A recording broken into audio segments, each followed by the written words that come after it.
Hi friends, welcome to Netravati YouTube channel. ఎలా ఉన్నారు అందరూ? మేమైతే చాలా బాగున్నాము. ఈరోజు వీడియో ఏంటంటే చిలుకూర ఫ్రై అయితే చేసుకుందాము. చిలుకూర పల్లెం అని కూడా అనవచ్చు. చాలా బాగుంటుంది. ఈజీ మెథడ్లో రెసిపీ ఎలా చేసుకోవడం ఏంటి అనేసి చూసేద్దాము. ఈ వీడియో నచ్చితే లైక్ చేయండి, షేర్ చేయండి, సబ్స్క్రైబ్ అయితే చేసుకోండి. నేత్రావతి యూట్యూబ్ ఛానల్కి మీ సపోర్ట్ ఎప్పుడు ఉండాలని మనస్ఫూర్తిగా అయితే కోరుకుంటున్నాను. చాలా ఈజీ మెథడ్లో చిలుకూర ఫ్రై ఎలా చేసుకోవడం అనేది చూసేద్దాం, వచ్చేయండి. ఇప్పుడు స్టవ్ పైన కడాయి అయితే పెట్టుకొని నూనె అయితే వేసుకున్నాను చూడండి. తగినంత పచ్చిమిర్చి 4-5 పచ్చిమిర్చి ముక్కలు చేసి వేసాను. పెద్ద సైజు ఉల్లిగడ్డ ముక్కలు చేసి అయితే వేసుకుందాము. ఆ రెండు కొంచెం రోస్ట్ అయిన తర్వాత చిన్న సైజు టమాటా ముక్కలు యాడ్ చేసుకుందామండి. అంతలోపు మనం కూర అయితే క్లీన్గా కడిగి నీట్గా క్లీన్ చేసేసి 4-5 సార్లు అయితే వాటర్లో బాగా కడిగి పక్కన పెట్టుకునేసాను.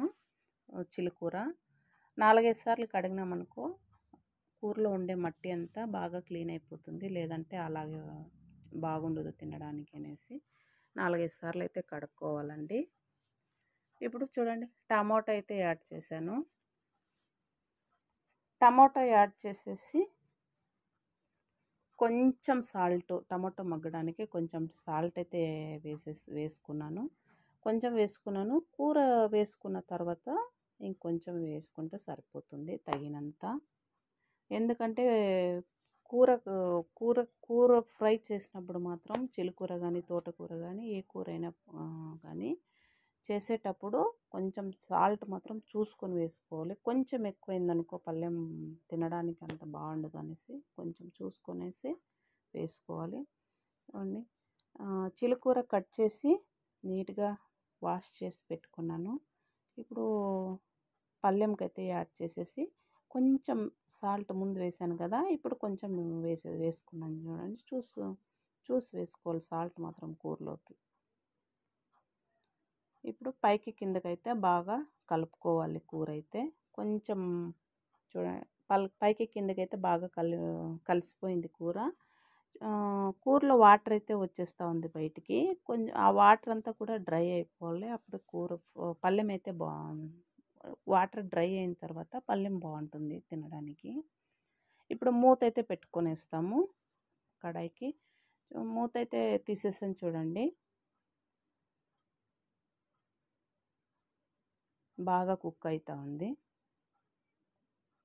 అప్పుడప్పుడు మధ్యలో కలుపుకోవాలి, లేదంటే అడగంటుతుంది. చిన్న మంటలోనే కుక్ చేసుకోవాలి మనం. పెద్ద మంటలో కుక్ చేసుకుంటే ఏమవుతుంది, అడగంటుతుంది, మాడు వాసన అయితే వచ్చేస్తుంది. అందుకనేసి చిన్న మంటలోనే కుక్ చేసుకోవాలి. కూర అయితే బాగా కుక్ అయిపోయింది. టమోటో కూర కూడా బాగా మగ్గిపోయింది. ఇలా చేసుకున్నారనుకోండి చాలా బాగుంటుంది. అప్పటికప్పుడు కూడా చేసుకోవచ్చు. కూర అయితే మన ఇంట్లో ఉందనుకోండి, అప్పటికప్పుడు పళ్ళెం చేసుకోవచ్చు. చాలా బాగుంటుంది. రైస్లోకి కానీ రాగి సంగటిలోకైనా దేంట్లోకైనా బాగుంటుంది పళ్ళెం. నేనైతే రైస్లోకి అయితే పళ్ళెం అయితే చేసుకున్నాను. చాలా బాగుంటుంది. చాలా ఇష్టంగా తింటాం మేమైతే.